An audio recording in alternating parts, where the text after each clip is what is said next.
Hello, everybody, and welcome. Talk to you later. This is the beginning of the Department of Sociology Centennial Celebration of 100 years of sociology at WSU. And it's only the first of several events that we're going to have in the next year or so. You noticed how definite I was with on the last part there about or so, because there's different things we want to celebrate. And we thank you for being here. My job is to get started and get off the mic fast. But first, a note on why we're celebrating our centennial beginning now. The first sociologist at WSU came in 1920. That was Fred Roy Yoder, and he was appointed to the faculty then. But that was 2020 was not a very conducive year for bringing a group of people together like this. So we didn't start celebrating in 2020. However, the department was formed with Dr. Yoder as chair in 1928. So we've got 8 years to do all this. We're approaching the midpoint of that time when sociology came here in studying the causes and consequences of social interaction for human behavior. And we started working with a lot of students. There have been thousands of undergraduate students in sociology. I wish we knew how many, but we have not figured that out yet. We do know that we have had over 420 PhDs finish their PhD degree in this department, and mostly starting in the 1950s and beyond. To start our centennial celebration, we're honored to have a conversation with 3 former sociology faculty members, Sandra Ball-Rokeach, Lois DeFleur, Marilyn Ihinger-Tallman, and also Betty Winfield, formerly in the WSU Department of Communications. It was a department at that time. That's changed. It's about their book, the title of which says a lot, and is available from the WSU Press, and Linda Bathgate is there for anybody that would like to buy a copy of the book. And we appreciate being able to have the book in our hands at this time. And the title, We Academic Sisters, How We Persevered and Excelled in Higher Education. This is an era of 1, 2, 3, or 4-word titles. I spent some time at the Denver airport earlier this year just counting the number of 1-word book titles, 2-word titles, and then I thought, I think I'm going to quit. But when I saw the title of this book, I really smiled at their skill in turning the title into a short abstract that says a lot about the impact of these 4 women. These incredibly accomplished sociologists came to the nearly all-male WSU Department of Sociology, and Betty Winfield came to the Department of Communications, which was similar, and in the late 1960s and 70s. And collectively, they have been a major influence on changing not just their WSU departments, but the university. I came to WSU in 1969, so my career has overlapped with them. Somebody asked me the other day why I've not yet retired. My maybe too flippant answer was, I couldn't see myself doing that until this book was out. So then maybe I could get the last word in. But knowing these 4 folks fairly well, I know I could never get the last word with the 4 of them. And so it's a lot better if I just turn it over to them to begin the conversation about we academic sisters, how we persevered and excelled in higher education. Betty? Thank you. Thank you very much. Betty? Thank you. I did not do one thing I promised. I wanted to thank some people. The advanced group that is so important at the university at this particular time, and there's a brochure on the chairs about that, have helped sponsor this event. Also, I want to thank the staff in sociology, several of whom made some very diligent efforts to make sure this happened today. And thank you. And I'll turn it back to you again. Okay, thank and you. I'll stop. Over 30 years ago, after WSU supported me with an NEH grant a sabbatical, and a postdoc at Columbia University, my book, FDR and the News Media, came out. It had a chapter on radio. And tonight we're going to use that type of conversation, a fireside chat, a type of information conversation, a way of speaking informally. And so a few people, imagine this, are sitting around a fireplace and we're having a conversation. And we may interrupt, we may jump in, who knows what'll happen, okay, with these people, okay? Here's some background on us. We met, all of us, here at WSU. Lois came in 1967, and Sandra came in 1972, and then Marilyn came in 1975, and I came in 1979. And these three sociologists came, two of them with renowned husbands, as these women tried to create their own niche, their own identity, their own special research. And then Marilyn was hired first. Her husband followed her. Isn't that nice? So what was it like here at WSU during those years? Think about it. Imagine being parachuted back there. It was the anti-war movement. It was the burning of Martin Stadium. That arson is still unsolved. It was the Mount St. Helens eruption in 1981. It was inclusion for more students, more diversity in the campus and also with the faculty. There was an expectation, even then, all through that, of what women should be.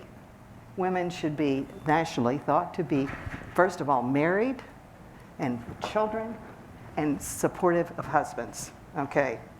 Now, the Troika, I call them, refused to do that, all right?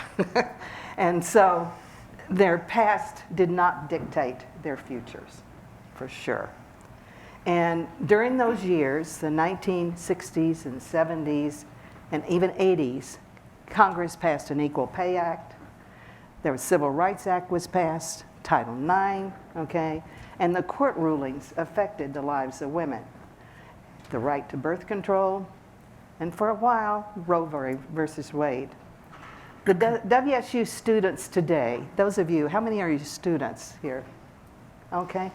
Imagine being parachuted back in that era of our youth. What would it have been like? You would be amazed. You couldn't imagine the world then, okay? We're going to tell you a little about it because when we all complain, and we all complain about what's going on now, we'll tell you some of the complaints we had as we struggled to set up a career, all right? So during this period, we bonded as friends. We came together, we met each other, we supported each other, and even though three of us left WSU, we'd meet in the summers for reunions, we'd celebrate our significant birthdays. We went to two of the weddings. Lois remarried, I remarried, okay? And Lois being an outdoors woman, and so am I, she sea kayaked with me off the coast of Baja in the Sea of Cortez one year. She didn't have long enough arms. Yeah, we had a hard time sea kayaking together. We had to do it individually. And then we celebrated the millennium by trekking for 3 weeks on Annapurna Range. We didn't climb Annapurna, believe me, but we did go up to 16,000 feet, okay, and survived it. We ate lots of lentils. If you do anything in Nepal, I know you're the lentil capital here, but if you do anything in Nepal, it's everyday lentils, even the cake to celebrate New Year's, okay? So we communicated often, and we did it by Zoom. And thus this book edited by Linda Bathgate, who's the head of the WSU Press, supported us all along the way. So this book is a result of COVID, if you can imagine. For 3 years, we would Zoom back and forth and back and forth. We started with one Zoom just as a friendship thing, and when everybody was complaining about being locked up, okay, how are we going to cope this? We're all used to being very active. And I suggested, you have had amazing lives. Tell your stories, and I will volunteer to Zoom it weekly and edit it. Boy, I didn't know what I was getting That's into. right. 3 strong women, okay? And I'm going to tell them what to do. Like herding cats, it really was. So tonight what we're going to do is we're going to break the title down into 4 segments. We Few, 1 segment. We Academic Sisters, another segment.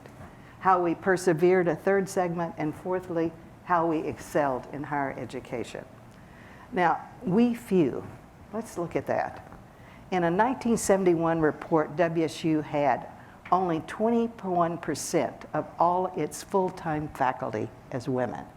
And they clustered in a couple of colleges, nursing and education, okay? I was the only woman for a while at what is now the Murrow School. The first one to get tenure there, first woman to get tenure there. Nationally, it wasn't real great either. Less than 1%, 0.06 of women completed an undergraduate education, okay? In the mid-'80s, only 3.6% women were full professors throughout the whole country. And nationally today, I don't know whether it's all that much greater, only 1/3 of all women are PhDs today. That's all fields. That's not just clustered in certain fields. And 24% of all faculty nationally, of full-time faculty, only 24% are full professors that are women, okay? So what are some examples of we few? Lois, what we'd start with you. You were the first hired. Well, I arrived at Washington State in 1967, and I came because I had finished my doctorate at the University of Illinois, and I had just married Marilyn DeFleur, and it was very difficult to find positions where you could have a married couple and still, you know, be together. And I had just returned from a Fulbright in Argentina, where I studied the gangs there at the Instituto de Sociología. And so I gave a paper on this at the American Sociological Association in Professor James Short's session. He was here for a long time, wonderful person, and I talked about my research. And he happened to know my then husband, Mel DeFleur, because Melvin had gone to the University of Washington and received his PhD there and had been active in sociology in the Northwest. And so then Jim Short said, why don't you come to Washington State? So I had to look it up on a map, truthfully, and because I'm from Chicago. And I found it, and I was really concerned about moving to a real sort of rural area, but I wanted a job in a good sociology department and one that had graduate programs, because it was difficult to find a job for a woman then, and I was teaching at a small liberal arts school. While the students were wonderful, it was not intellectually really attractive. So, and then I got a large grant to study patterns of juvenile delinquency in an area of Chicago and the related police enforcement. So spending time there, and Jim Short was aware of that work, and he said, why don't you and your husband come out and visit Washington State? So I looked it up on a map. And then we came here, and I was the first woman in sociology and the first woman in a lot of fields. That's right. And you were the first female dean Yes. of arts and social sciences. And then when you went to Missouri as provost, I've been the first woman in every position I've had. What can I say? as a provost, and then as president of SUNY Binghamton. So, Yeah. And then the first invited distinguished professor who at the Air Force Academy, a female, okay, which she'll tell you about later, okay? I'm not going to tell her now. Sandra, what about we few? Yeah, I would start with graduate school. One thing that I think a lot of women of our generation wanted was to have female mentors, at least role models, you know, that we could look up to. In the institution, I went to the University of Washington for my PhD, among other degrees, and I learned that there had never been a female faculty person there in the whole history of the department. So that kind of made me feel a little bit alone. So I looked at my graduate student cohort. My cohort, most of the women were nurses who wanted to go on and get PhDs so they could be research directors in hospitals. There were only 2 or 3 of us who wanted to be academics. Believe me, it was extraordinarily hard to convince anyone that we should be academics. I'll tell you one little anecdote. I went to Frank Miyamoto, a wonderful man, a delightful man, and I wanted him to be the chair of my master's thesis. And I said, Frank, would you be chair of my master's thesis, please? And he said, why should I? You're just going to get married and have children and leave the field. So I said, wait a minute, you're married and you have children. And he said, that's different. And it was, believe me. So I was treated quite like a sex object in graduate school by some of the professors and that sort of thing. If you notice my picture, I was quite a bit younger. And so it also, there was a time when I was guaranteed an MIH training grant. Lois ran one here at Washington State.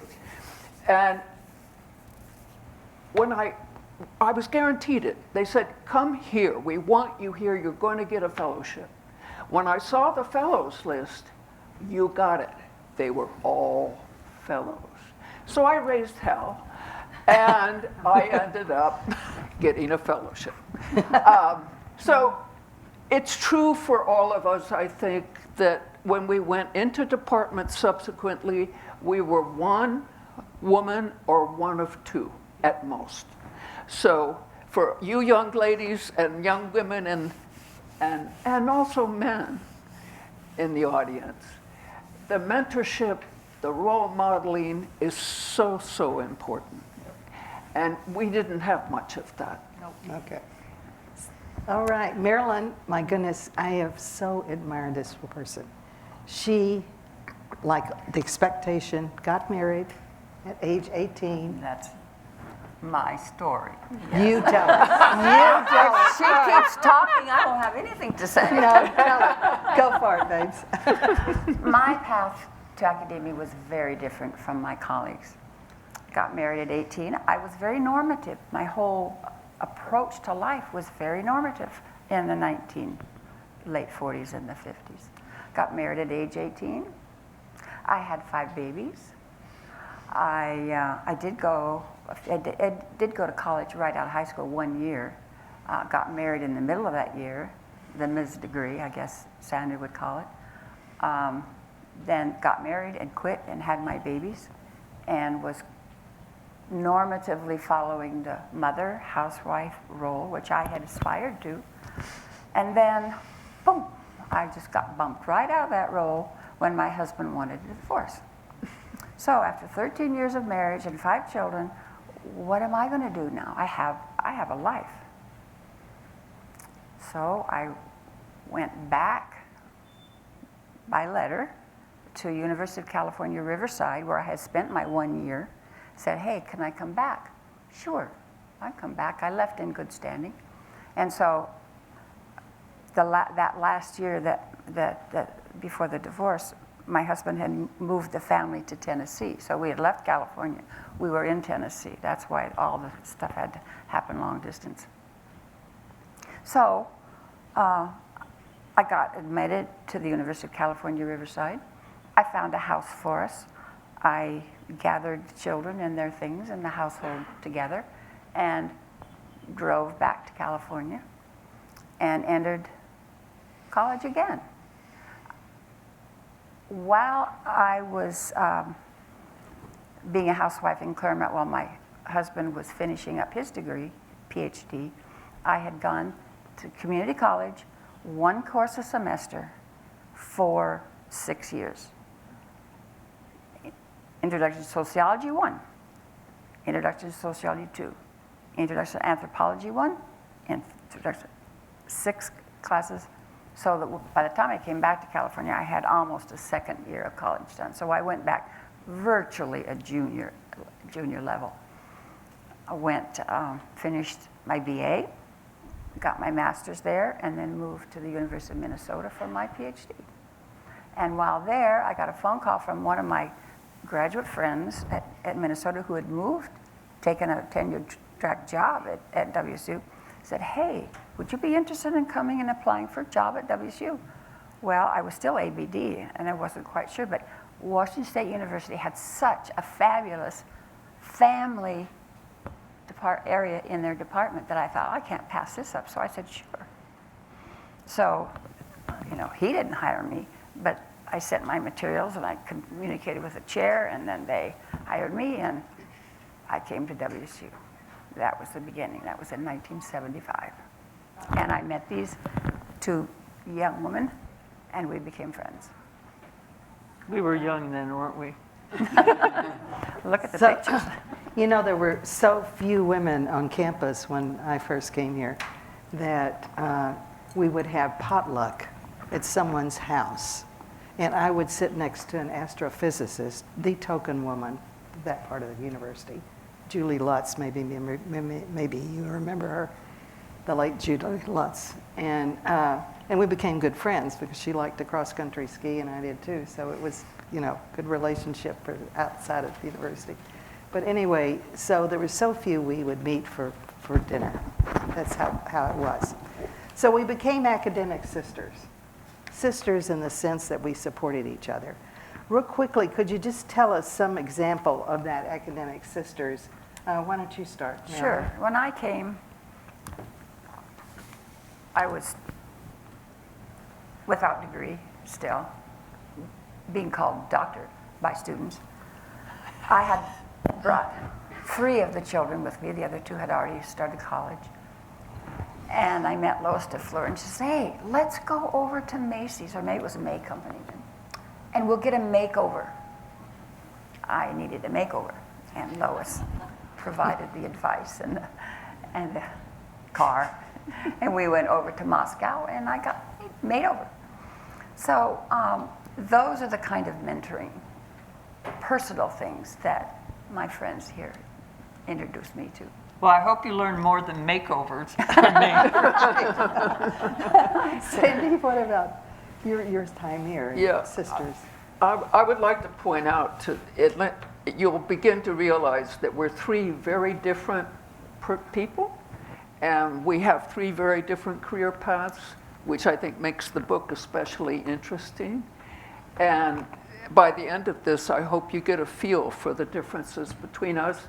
And I'd also like to acknowledge Linda Bathgate, who put up with 4 very strong women who had very strong opinions. And she succeeded in getting that book out in record time. So let's give her a hand. Okay. In terms of academic sisters,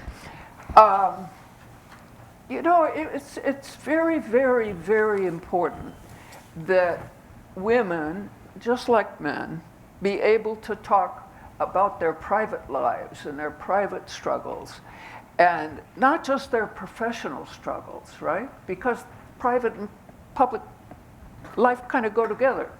So I think Marilyn, Betty, me, and Lois, we were all trusted each other implicitly with our little struggles and stories. And that's a very, very wonderful, wonderful gift that lasts till this day. I would also like to acknowledge that Jim Short's son, Mike Short, has joined us today, and we are all indebted to Jim Short. So, Right. He was a mentor to all of the 3 of us. Yes. Okay, why don't we talk about how you persevered?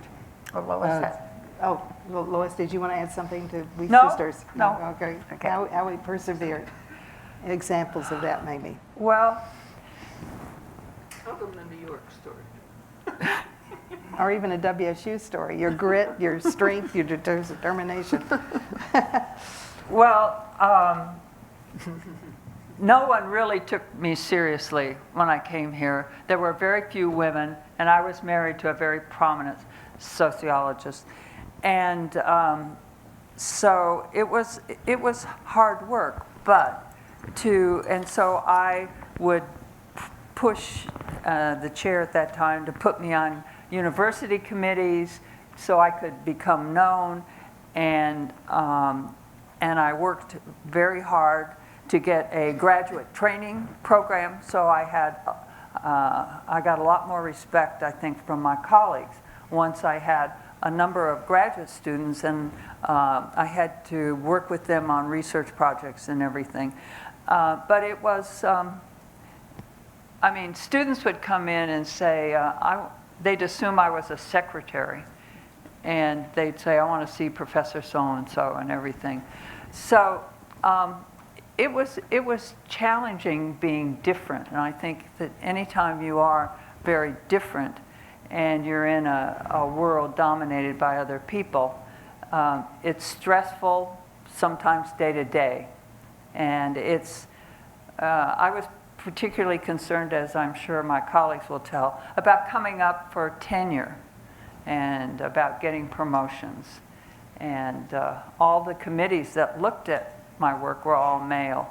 So it was just challenging, and it was really what a change in the whole sociology environment when my former husband, Mel DeFleur, said, we're doing okay as a couple here, and he knew Sandra's husband from her work and said, and his wife is terrific, and so we got them here, and that was great. And then the people in family sociology knew Irving Tallman, your husband, and your work. And so it ended up with the couples in sociology. And I think that initially there was unease around the university about that, and there would be these voting blocks. Well, I think all of you around a university know that you can't figure out about the voting patterns by marital status, because they were quite different. Okay. You know, one thing that impressed me a lot is how you persisted when family situations fell apart. When Marilyn's husband went off with a grad student and left her with these 5 children, okay? And Lois, my goodness, you're a grad student. Mel Ran went, off with my husband. Your husband ran off With with your his graduate. and my husband ran off with a patient of his. So, I mean, we all kind of went through that, and we like you said, Sandra, we supported each other personally, too, through these situations. What's interesting about the differences of all of you, the kind of research that you did that was so different, and how you excelled. I mean, Marilyn, my goodness, her research in family studies, on step parenting, on divorce, on remarriage, and You're telling Marilyn's story. well, because it's so fascinating. It's so great. And then Sandra, you had wonderful work you did here, and excelled in it. And we all became renowned here at WSU, even though we may have left afterwards, some of us. Well, I didn't get to comment on perseverance, which I do think is an especially in these times when the university is changing so much and there are so many obstacles to those of you who want to go into academics. While we had different obstacles, you have new obstacles. So perseverance is really, really key. We're all bright, that's no problem. But it's tenacity and perseverance that really pays off.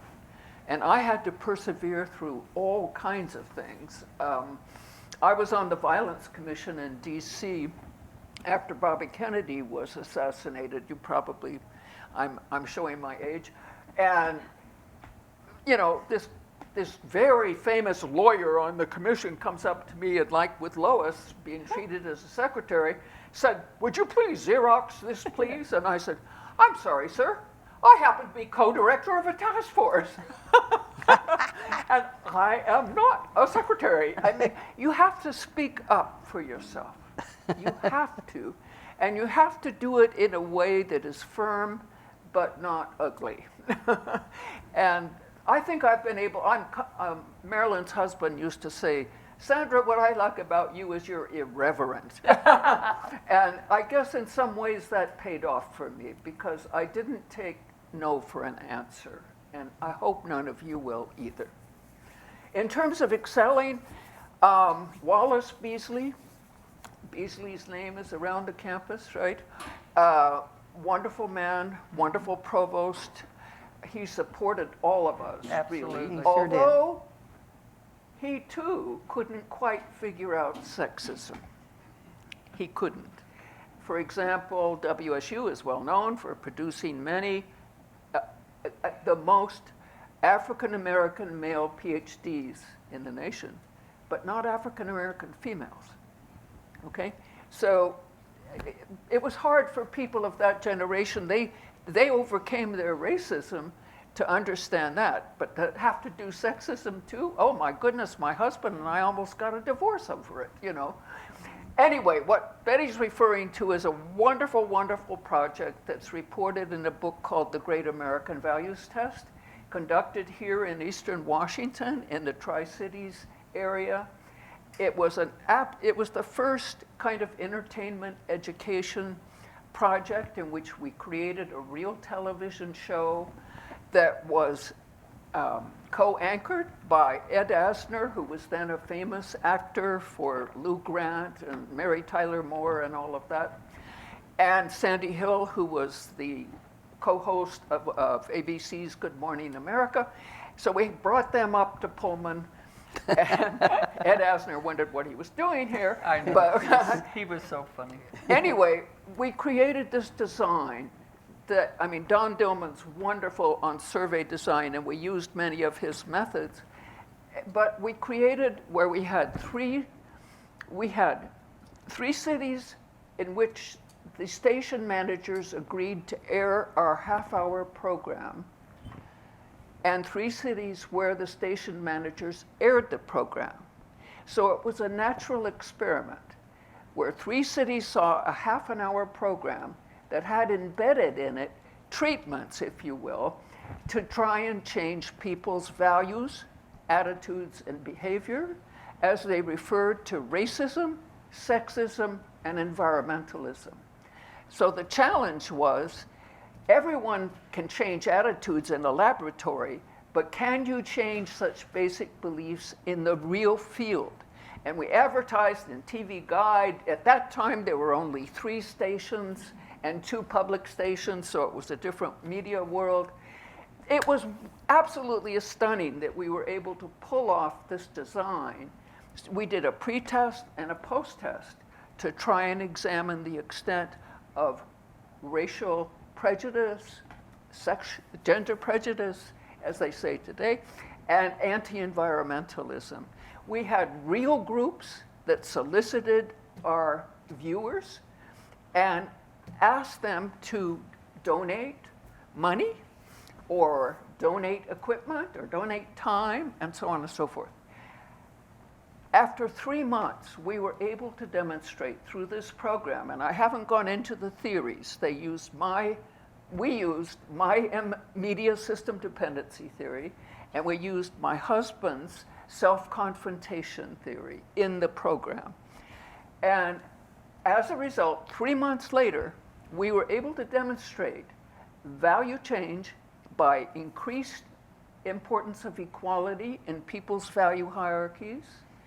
We were able to, most impressively, demonstrate behavioral effects. How many people actually said they would donate, give time, give equipment, or whatever, right? Ed Asner came up here and he said, "Sandra, I don't think you're going to be able to do what you're trying to do, but I think you'll shut up the bigots." So we looked at because we had a return postcard going to the actual organization, a real organization, and we got to see how many people responded positively and how many people wrote things like, women belong on their backs, women belong in the kitchen, blacks should go back to Africa, this kind of thing. And we were able to demonstrate the Asner hypothesis that not only did we have more positive behavioral effects, but we had fewer negative behavioral effects in our experimental city. That was all done in Eastern Washington because Wallace Beasley, we were planning to do it on the west side of the state, and Wallace Beasley said, do it in your own home country. So that's what we did. It was a fabulous study. Yeah. Yeah. Yeah. And the media dependency studies go on. In fact, I just published something in January using media dependency historically during the Civil War and added some new prongs of Very media creative dependency. project. Yeah. Betty. So, okay, how we excelled. Anybody else you want to say anything, or Lois, you want to say anything? Well, I guess I'd just like to say that Washington State, it supported me in so many different ways. When I would take a leave or need a leave to do some research in a different place, they were willing to do that and not be a stickler about, well, you only taught, this class once and so forth. And most importantly, they supported work when I wanted a leave to go to the University of Chicago.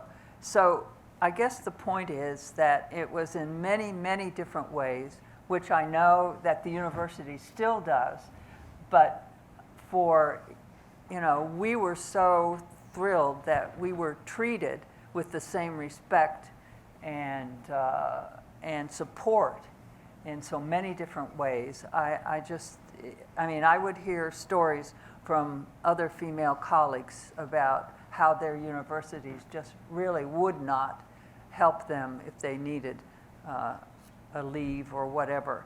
So I certainly benefited from that in many different ways, which will come out probably as we talk about stuff. I think one of the things that we were very fortunate about was being in a department that was highly respected by upper administration and Yes.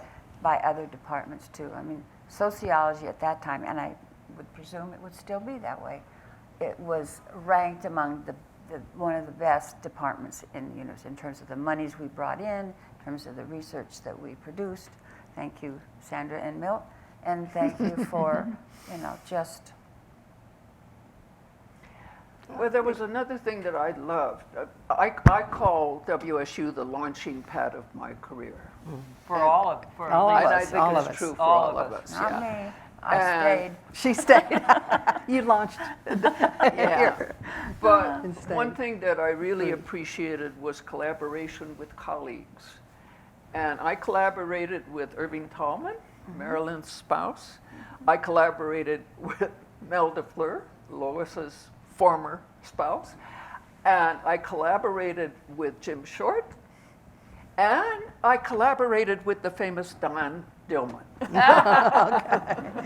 And that's very, very important because you learn a lot from these some of them were more senior colleagues, especially Jim and Mel and Irving, and Don too. But Don, you and I were about the same age. So it was a wonderful place where collaboration could happen and support happened from your colleagues and also the higher administrations. And I certainly grew a lot here too, and did a book with Lois, and I was on Sandra's summer graduate committees. Yes. Yeah. And then I have to tell you, Irv, because Marilyn and I would go to aerobics after work, Irv would cook dinner. So when I had a job offer at the University of Missouri, he said, Betty, if you would just stay here, I'll cook dinner twice a week, okay? It was very tempting, believe me. One thing is that Wallace Beasley did that affected the whole campus. He did a study on salary equity and what you had published, what you were teaching. And so one day I had this sheepish look from the chair who came in to me, came into the room and he said, "Betty, you will get a $2,000 raise because of Beasley's study." And he walked out. So that I really appreciated that very, very much. And so that affected the entire campus, especially women. Women. And, very much. So that really helped. You know, you all developed leadership here in so many different ways. I mean, Lois personifies it, obviously. She takes charge. Try working with her sometimes, okay? She takes charge of everything. But leadership here, Lois as leadership in the dean's office, and Sandra leadership as a major scholar. Well, I led a 20-year training program for PhD students at USC Annenberg School. And when people ask me what am I most proud of, I say mentoring, my mentoring. And I won some mentoring awards. The reason why I wanted to mentor is because I didn't have mentoring in graduate school.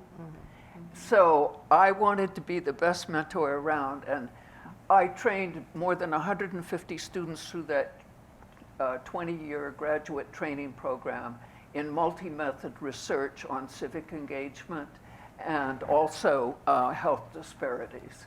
So it's, It's fabulous. that's what I'm most proud of. And the students, so wonderful. Right. Do you want to mention something you're really proud of? I was chair of the department for 2 terms, 8 years. And I was really proud to be the head of a prominent department on campus. I was proud of my faculty. I began thinking that my job as chair is to facilitate the careers of my faculty. And so my research and my writing kind of took a side track while I was chair for those 8 years. But I got to say that I just felt very fortunate. And maybe I have rose-colored glasses, but I think I just had the best, most productive faculty around that anybody could ever want during those years. And I'm presuming Julie is the same right now. Yeah. Elise Tom said it's a very collegial and wonderful department. And as it was, as I saw it when I was there too. So being the department chair for those a number of years was, I think, my leadership role and what I felt most proud of. And there are 2 trees planted on this campus in Oh, Marilyn's yeah. honor Right. with a little plaque that we saw this morning. Yes, over by the Alumni Center, right. Yeah, I send all my kids every time they've come, a couple of them have come a few times. Go look at my trees. How are they thriving?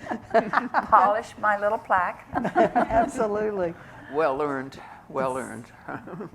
Lois, you've had such an extensive career and so many adventures and so many differences you made. And can you think of one thing you're really proud of? Well, what was most important at Washington State was when a particular opportunity would arrive, and one day getting called from the general at the Air Force Academy and, saying, "Dr. DeFleur, and this is General so-and-so," and I'm saying, "All right, guys, cut it out," because I'm an accomplished pilot.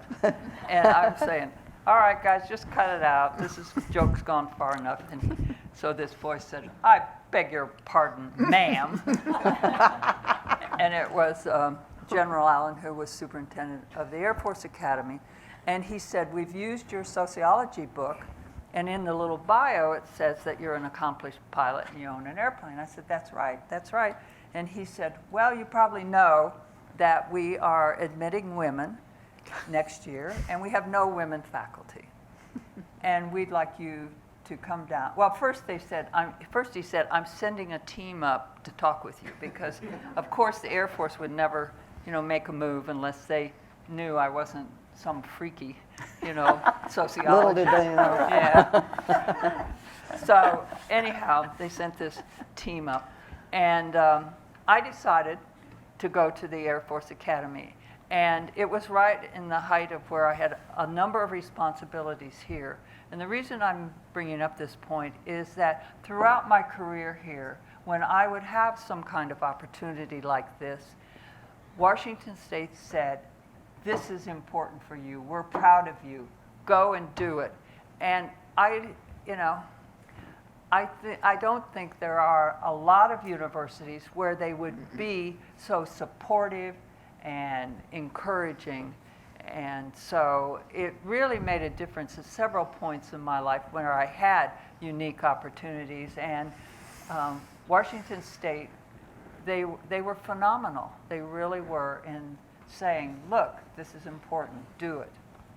Okay, so I think we ought to conclude because I would like for your questions to come forth. And let me just say that these sisters, they made do with whatever circumstances came their way.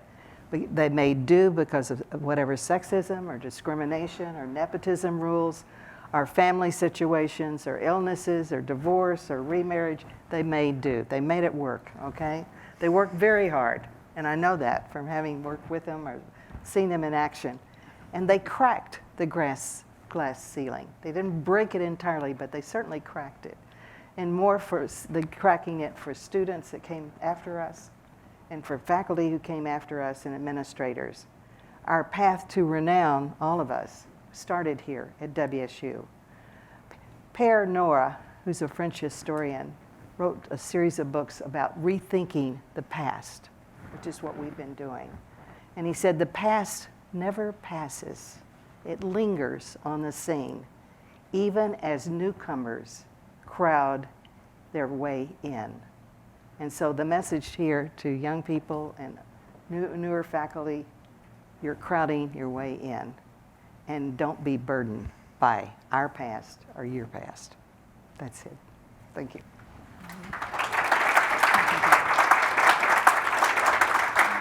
So, what kind of questions do you have? We have a few minutes before we have a reception.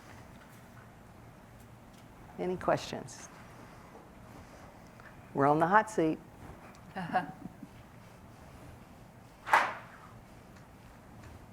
I have a mic here to help you. Any questions from anybody? We said it all. We were so excited flying in here on Tuesday, or coming in earlier this week, and looking at those gorgeous Palouse hills. Yeah. Beautiful. And the extent to which the campus has really, really changed Yes. since we were here. Right. Here's a question.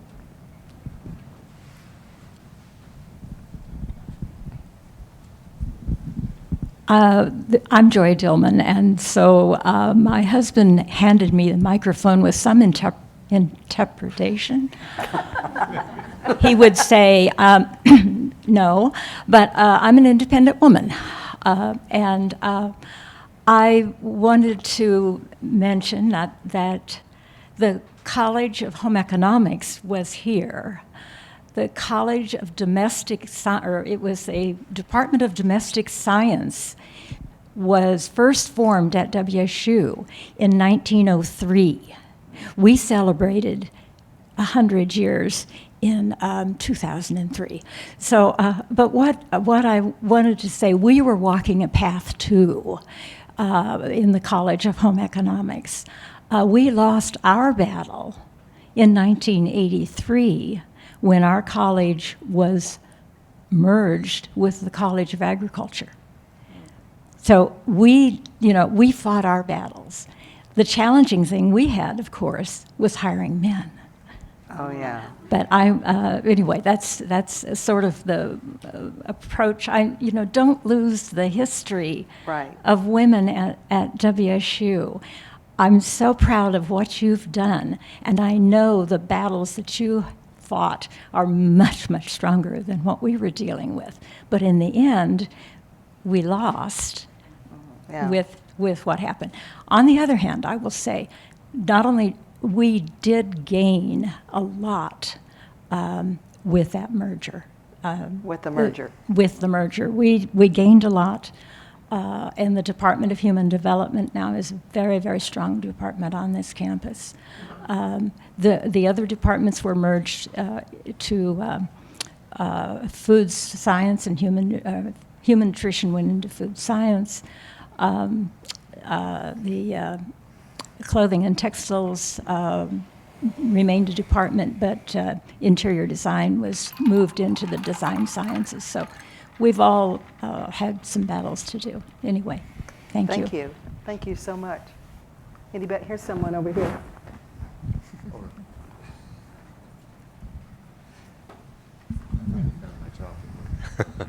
So the only reason I'm going to mention this is I want to pay a compliment to the current sociology department. So I'm Todd Butler. I'm Dean of Arts and Sciences. And Marilyn and everyone else, I want to reassure you that sociology is still really good. Yes.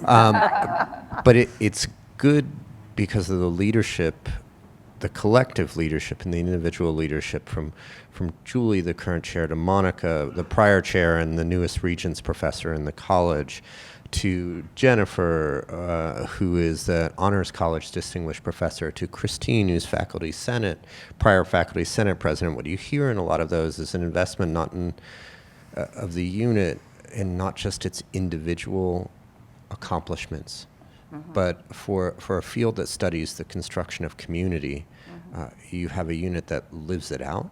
And so y'all, good job. One of the, I do have a question, and it's not a statement framed in a form of a question, which is typical for academics. It's an actual question, which is one of the beauties of reaching a level of accomplishment that you all have had, is to be able to pick and choose the things you do and the engagements you have now. So when I think about all the things that our current leaders are doing, what elements of higher education today are you happy you don't have to deal with? I can tell you right now, I retired at exactly the right time in January 1st, 1999, when the tech world was coming into academia. It would have, the learning curve would have been like this for me. So I just said, okay, 24 years, that's my career. Besides, my husband was retired and wanted to go to San Francisco. but it would have been a real challenge because it's a whole new way of teaching. Well, I retired at 77. I hung on for quite a while. But I was so glad that I retired just before COVID. Oh, yeah. Because I didn't want to have Zoom sessions with my students. I always wanted that kind of interpersonal interaction with my students and be able to read bodies, you know, and see what's going on, and when there's confusion and I'm not doing things right, you know. And it was so important to me to have those interpersonal kind of interactions. And I felt so sorry for so many of the students and the professors that had to go to online learning. I just think that was a real loss for not only college and university students, but also for high school and elementary students. Right. Yeah. Well, I ended my career as a university president in the State University of New York. And I was happy. The politics in New York are pretty fierce all the way around.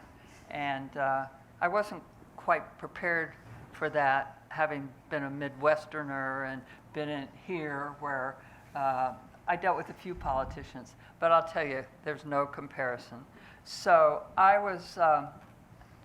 enjoyed my time there as a president of a large university, but it was 24/7, and the pressures from everybody from the governor on down in various ways, and budget cuts and alums and everything.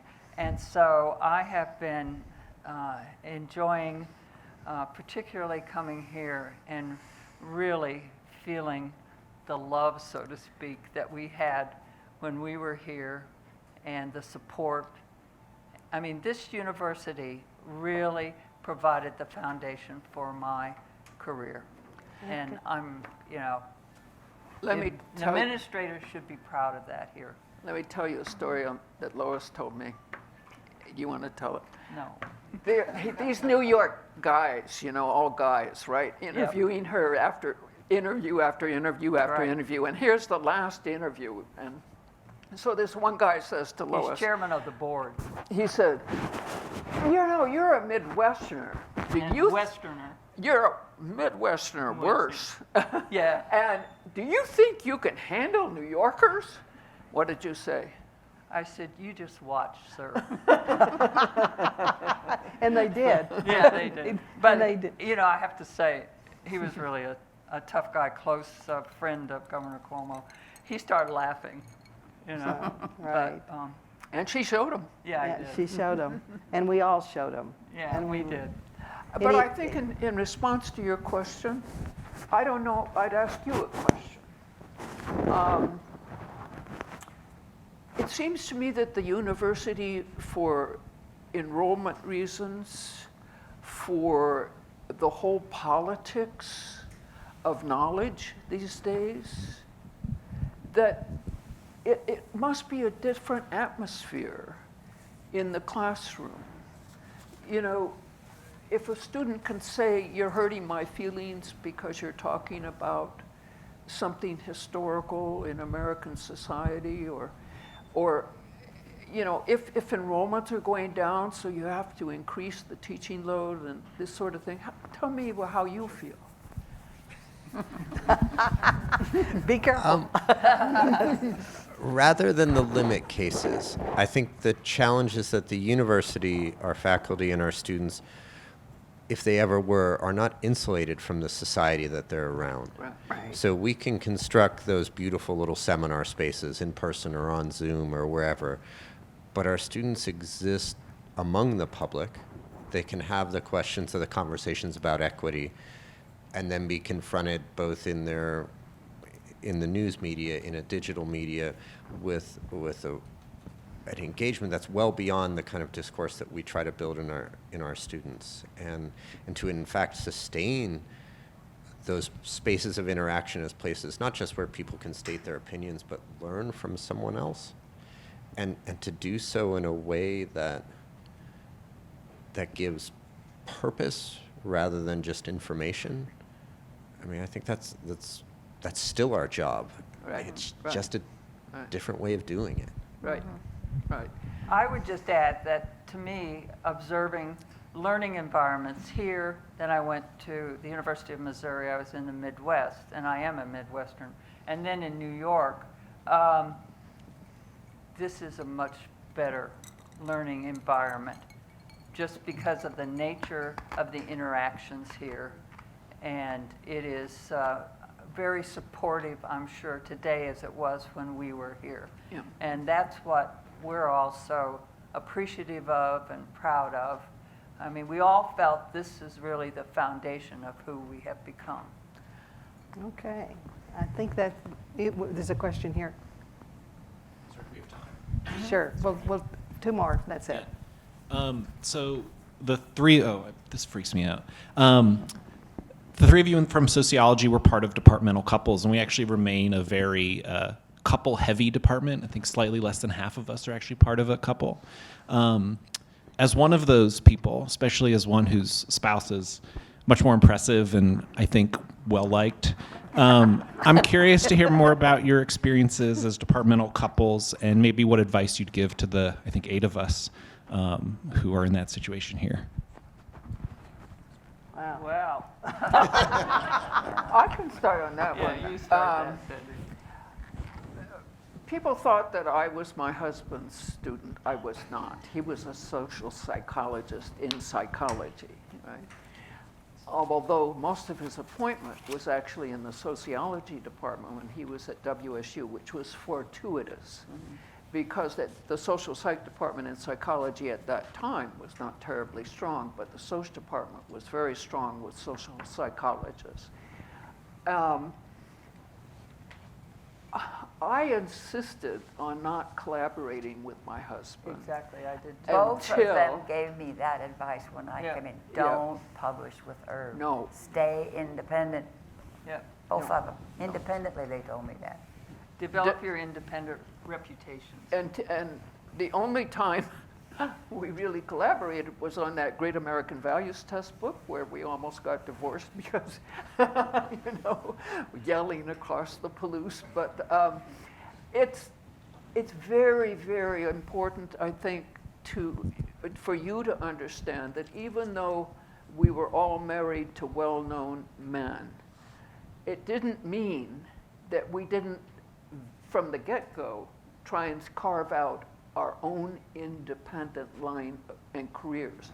So my career path was, very, very different from my husband's. I did not, except for that one collaboration.